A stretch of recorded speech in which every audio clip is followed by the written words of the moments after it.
আল্লাহর পরে মা-বাবার স্থান সর্বোচ্চ। একটি সন্তান দুনিয়াতে আনার জন্য মা ১০ মাস কষ্ট করেন ঠিক, কিন্তু বাবা সেই ১০ মাসের পরিশ্রমের জার্নিটা কিন্তু কম থাকে না। ১০ মাসে সে তার বাচ্চার মায়ের খাদ্যের মৌলিক চাহিদাগুলো পূরণ করতে চেষ্টা করে, যাতে তার সন্তান পরিপূর্ণ পুষ্টি নিয়ে দুনিয়াতে আসতে পারে। মা খাওয়া মানেই হলো সন্তানের শারীরিক পুষ্টি। অবদান কিন্তু শুধুই মায়ের নয়, তার বাবার অবদানটাই বেশি। যেদিন সন্তান ভূমিষ্ঠ হয়ে দুনিয়াতে আসে, সেদিন থেকে শুরু হয়ে যায় সন্তানকে ভালো রাখার ডাবল পরিশ্রম।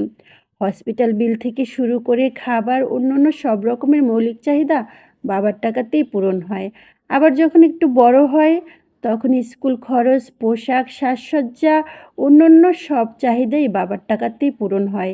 ছেলে মেয়েদের পছন্দের খাবার বলার আগেই এনে হাজির করেন বাবা। ঘুরতে নিয়ে টাকা নষ্ট করা বাবাই করেন। মা শুধু লালন পালন করেন, আর বাবার টাকা ইনকাম করেন তার সন্তানদের সুখ কেনার জন্য। আমি আমার বাবার একমাত্র মেয়ে ছিলাম। সে ছিলেন প্রবাসী, ঠিকমতো তাকে কাছে কখনোই পাইনি। কিন্তু যখনই সে দেশে আসতেন, তাকে অভিযোগ করার মতো একটা পয়েন্ট রাখতাম না।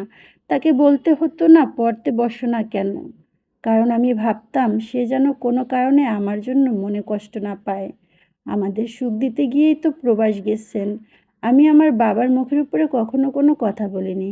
সে কিছু বললেও চুপচাপ থাকতাম।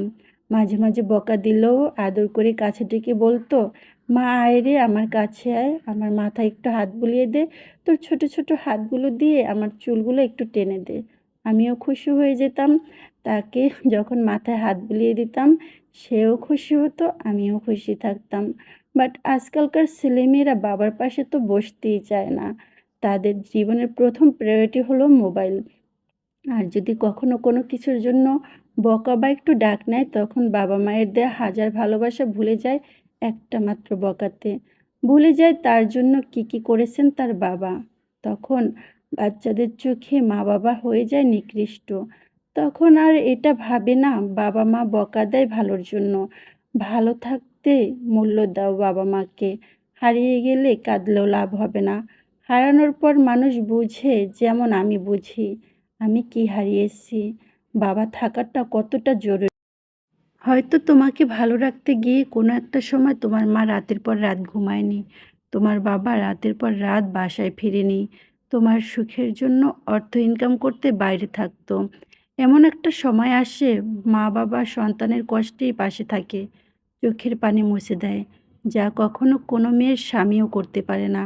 ছেলেদের কথা তো বাদই দিলাম, তাদের জীবন পরিশ্রম করতে করতেই চলে যাবে, এটাই স্বাভাবিক। মেয়েরা বাবাকে কদর কইরো, আল্লাহর পরে সেই তোমার পালনকারী। বিবেকের চেয়ে বড় আদালত আর কখনোই কিছু হতে পারে না। নিজের করা অন্যায় আর ভুলগুলো যখন বুঝতে পারবে, তখন ঠিক বুঝবে বাবা মা তার জায়গায় সঠিক ছিল, আর তুমিই ভুল ছিলে। হয়তো একদিন তুমিও মা হবে, আর যখন তোমার বাচ্চাকে শাসন করবে, তখন ঠিক বুঝতে পারবে তুমিই ভুল আর তোমার বাবা মাই সঠিক ছিল। মানুষ সব কিছুই একদিন উপলব্ধি করে, আজ না হয় কাল। আর প্রতিটা বাচ্চার বাবা মা চায় তার সন্তানের ভালো থাকা অদূর ভবিষ্যৎ অবধি। কখনো কোনো কারণে যেন কষ্ট না হয়, কখনো কোনো কারণে যেন ভুল পথে পা না বাড়ায়। সেই জন্য যতটা ভালোবাসা তারা দেয়, ততটা শাসন করারও চেষ্টা করে। আমার এই ভিডিওটা প্রতিটা সন্তানের প্রতি। আগে বাবা মাকে ভালোবাসতে শেখো, তাদের কথাগুলো বোঝার চেষ্টা করো, তোমাদের ভবিষ্যৎ ঠিক উজ্জ্বল হবে। প্রতিটি সন্তানের জন্য আজকের আমার এই ভিডিওটা। কথাগুলো মন দিয়ে শুনবে, বুঝতে চেষ্টা করবে, ভবিষ্যৎ ভালো হবে ইনশাআল্লাহ।